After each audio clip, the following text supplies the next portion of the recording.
राधे राधे मित्रों, कार्तिक मास के इस पावन अवसर पर श्री हरि को प्रसन्न करने के लिए हम सुन रहे हैं एक विशेष कथा श्रृंखला। जैसा कि हम सभी को ज्ञात है कि इस पवित्र कार्तिक मास में श्री हरि की कथा सुनने से मनुष्य के सहसा कोटि पापों का नाश हो जाता है और श्री हरि का सानिध्य प्राप्त होता है। तो आइए इस पवित्र कार्तिक मास की कथा, इस श्रृंखला को आगे बढ़ाते हैं। पिछले अध्याय में हमने जाना माता पार्वती से आज्ञा पाकर किस प्रकार श्री हरि ने जलंधर की पतिव्रता स्त्री वृंदा का पतिव्रत भंग किया, जिसके कारण वृंदा श्री हरि को श्राप देती है और उसके पश्चात स्वयं अग्नि में प्रवेश कर जाती है। आइए अब आगे की कथा श्रवण करते हैं। राजा पृथु ने नारद जी से पूछा, हे देवर्षि, कृपया आप अब मुझे यह बताइए कि वृंदा को मोहित करके विष्णु जी ने क्या किया और फिर वह कहाँ गए। जब देवता स्तुति कर मौन हो गए, तब शंकर जी ने सब देवताओं से कहा, हे ब्रह्मादि देवताओं, जलंधर तो मेरा ही अंश था, उसे मैंने तुम्हारे लिए नहीं मारा है, यह मेरी सांसारिक लीला थी। फिर भी आप लोग सत्य कहिए कि इससे आप सुखी हुए या नहीं। तब ब्रह्मादि देवताओं के नेत्र हर्ष से खिल गए और उन्होंने शिवजी को प्रणाम कर विष्णु जी का यह सब वृतांत कह सुनाया, जो उन्होंने बड़े प्रयत्न से वृंदा को मोहित किया था तथा वह अग्नि में प्रवेश कर परम गति को प्राप्त हुई थी। देवताओं ने यह भी कहा कि तभी से वृंदा की सुंदरता पर मोहित हुए विष्णु उनकी चिता की राख लपेटे इधर उधर घूमते हैं। अतएव आप उन्हें समझाइए, क्योंकि यह सारा चराचर आपके अधीन है। देवताओं से यह सारा वृत्तांत शंकर जी ने उन्हें अपनी माया समझाई और कहा कि उसी से मोहित विष्णु भी काम के वश में हो गए हैं, परंतु महादेवी उमा त्रिदेवों की जननी सबसे परे वह मूल प्रकृति परम मनोहर और वही गिरिजा भी कहलाती हैं। अतएव विष्णु का मोह दूर करने के लिए आप सब उनकी शरण में जाइए। शंकर जी की आज्ञा से सब देवता मूल प्रकृति को प्रसन्न करने चले। उनके स्थान पर पहुंचकर उनकी बड़ी स्तुति की।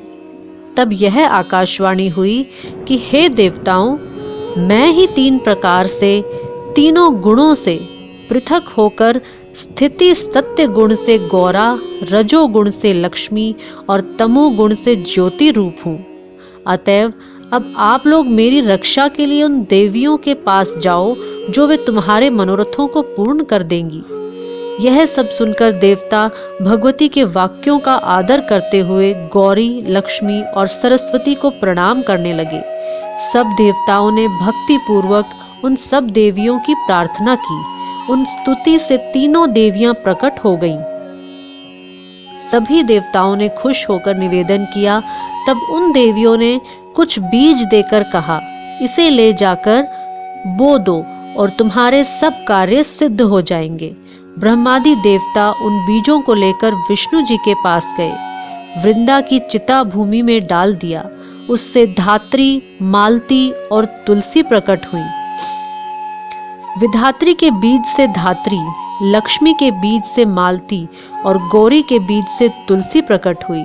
विष्णु जी ने जो ही उन स्त्री रूपावली वनस्पतियों को देखा तो वे उठ बैठे। कामासक्त चित्त से मोहित हो उनसे याचना करने लगे। धात्री और तुलसी ने उनसे प्रीति की। विष्णु जी सारा दुख भूल देवताओं से नमस्कृत हो अपने लोक वैकुंठ में चले। वह पहले की तरह सुखी होकर शंकर जी का स्मरण करने लगे। यह आख्यात शिवजी की भक्ति देने वाला है। नारद जी बोले, हे राजन, यही कारण है कि कार्तिक मास के व्रत उद्यापन में तुलसी की जड़ में भगवान विष्णु की पूजा की जाती है। तुलसी भगवान विष्णु को अधिक प्रीति प्रदान करने वाली मानी गई है। राजन, जिसके घर में तुलसी वन है, वह घर तीर्थ स्वरूप है। वहां यमराज के दूत नहीं आते। तुलसी का पौधा सदैव सभी पापों का नाश करने वाला तथा अभिष्ट कामनाओं को देने वाला है। जो श्रेष्ठ मनुष्य तुलसी का पौधा लगाते हैं वे यमराज को नहीं देखते। नर्मदा का दर्शन, गंगा का स्नान और तुलसी वन का संसर्ग, ये तीनों एक समान कहे गए हैं। जो तुलसी की मंजरी से संयुक्त होकर प्राण त्याग करता है वह सैकड़ों पापों से युक्त ही क्यों न हो, तो भी यमराज उसकी ओर नहीं देख सकते। तुलसी को छूने से कामिक, वाचिक, मानसिक आदि सभी पाप नष्ट हो जाते हैं। जो मनुष्य तुलसी दल से भगवान का पूजन करते हैं वह पुनः गर्भ में नहीं आते, अर्थात जन्म मरण के चक्कर से छूट जाते हैं। तुलसी दल में पुष्कर आदि समस्त तीर्थ, गंगा आदि नदियां और विष्णु प्रभृति सभी देवता निवास करते हैं। हे राजन, जो मनुष्य तुलसी की काष्ठ का चंदन लगाते हैं उन्हें सहज ही मुक्ति प्राप्त हो जाती है और उन द्वारा किए गए पाप उनके शरीर को छू भी नहीं पाते। जहाँ तुलसी के पौधे की छाया होती है वहीं पितरों की तृप्ति के लिए श्राद्ध करना चाहिए। जिसके मुख में, कान में और मस्तक पर तुलसी का पत्ता दिखाई देता है उसके ऊपर यमराज भी दृष्टि नहीं डाल सकते, फिर दूतों की तो बात ही क्या है। जो प्रतिदिन आदर पूर्वक तुलसी की महिमा सुनता है वह सब पापों से मुक्त हो ब्रह्मलोक को जाता है। इसी प्रकार आंवले का महान वृक्ष, सभी पापों को नाश करने वाला आंवले का वृक्ष भगवान विष्णु को प्रिय है। इसके स्मरण मात्र से ही मनुष्य गोदान का फल प्राप्त करता है। जो मनुष्य कार्तिक में आंवले के वन में भगवान विष्णु की पूजा, आंवले की छाया में भोजन करता है और उसके भी पाप नष्ट हो जाते हैं। आंवले की छाया में मनुष्य जो भी पुण्य करता है वह कोटि गुना हो जाता है। जो मनुष्य आंवले की छाया के नीचे कार्तिक में ब्राह्मण दंपति को एक बार भी भोजन देकर स्वयं भोजन करता है वह अन्न दोष से मुक्त हो जाता है। लक्ष्मी प्राप्ति की इच्छा रखने वाले मनुष्य को सदैव आंवले से स्नान करना चाहिए। नवमी, अमावस्या, सप्तमी, संक्रांति, रविवार, चंद्र ग्रहण तथा सूर्य ग्रहण के दिन आंवले से स्नान नहीं करना चाहिए। जो मनुष्य आंवले की छाया में बैठकर पिंड दान करता है उसके पितृ भगवान विष्णु के प्रसाद से मोक्ष को प्राप्त होते हैं। जो मनुष्य आंवले के फल और तुलसी दल को पानी में मिलाकर स्नान करता है उसे गंगा स्नान का फल मिलता है। जो मनुष्य आंवले के पत्तों और फलों से देवताओं का पूजन करता है उसे स्वर्ण मणि और मोतियों द्वारा पूजन का फल प्राप्त होता है। कार्तिक मास में जब सूर्य तुला राशि में होता है तब सभी तीर्थ, ऋषि, देवता और सभी यज्ञ आंवले के वृक्ष में वास करते हैं। जो मनुष्य द्वादशी तिथि को तुलसी दल और कार्तिक में आंवले की छाया में बैठकर भोजन करता है उसके 1 वर्ष तक अन्न संसर्ग से उत्पन्न हुए पापों का नाश हो जाता है। जो मनुष्य कार्तिक में आंवले की जड़ में विष्णु जी का पूजन करता है उसे श्री विष्णु क्षेत्रों के पूजन का फल प्राप्त होता है। आंवले और तुलसी की महिमा का वर्णन करने में श्री ब्रह्मा जी भी समर्थ नहीं है, इसीलिए धात्री और तुलसी जी की जन्म कथा सुनने से मनुष्य अपने वंश सहित भक्ति को पाता है। तुलसी की प्रदक्षिणा करते समय हमें इस मंत्र का उच्चारण करना चाहिए। यानि कानि च पापानि ब्रह्महत्यादिकानि च तानि तानि प्रणश्यन्ति प्रदक्षिणा पदे पदे। आइए अब इसके भाव को समझते हैं। जो भी व्यक्ति तुलसी महारानी की प्रदक्षिणा करता है वो उस प्रदक्षिणा के दौरान पद पद पर उसके समस्त ब्रह्म हत्या जैसे बड़े बड़े पापों का भी नाश हो जाता है।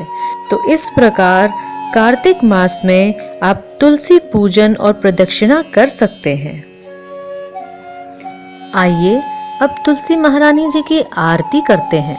तुलसी महारानी नमो नमो, हरि की पटरानी नमो नमो, धन तुलसी पूर्ण तप कीनो, शालिग्राम बनी पटरानी नमो नमो, जाके पत्र मंजरी कोमल, श्रीपति कमल चरण लपटानी नमो नमो, तुलसी महारानी नमो नमो, हरि की पटरानी नमो नमो, कौन से महीने बोई तुलसी रानी, कौन से महीने हुई हरियाली नमो नमो, कौन से महीने हुई तेरी पूजा, कौन से महीने हुई पटरानी नमो नमो, आषाढ़ मास बोई रानी तुलसा,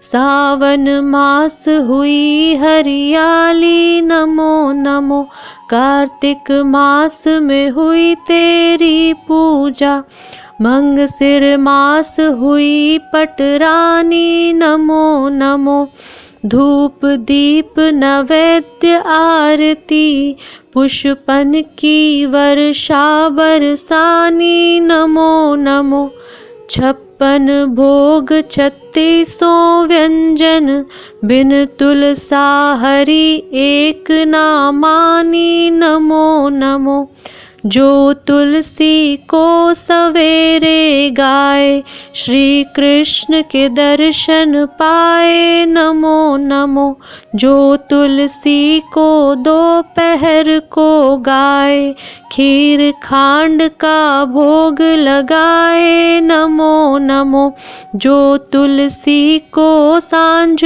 को गाए, श्री कृष्ण की आरती उतारे नमो नमो, जो तुलसी को रात को गाए, श्री कृष्ण के चरण दबाए नमो नमो, सभी सखी मैया तेरो यश गावे, भक्ति दान दीजे महारानी नमो नमो, तुलसी महारानी नमो नमो, तुलसी महारानी नमो नमो, हरि की पटरानी नमो नमो।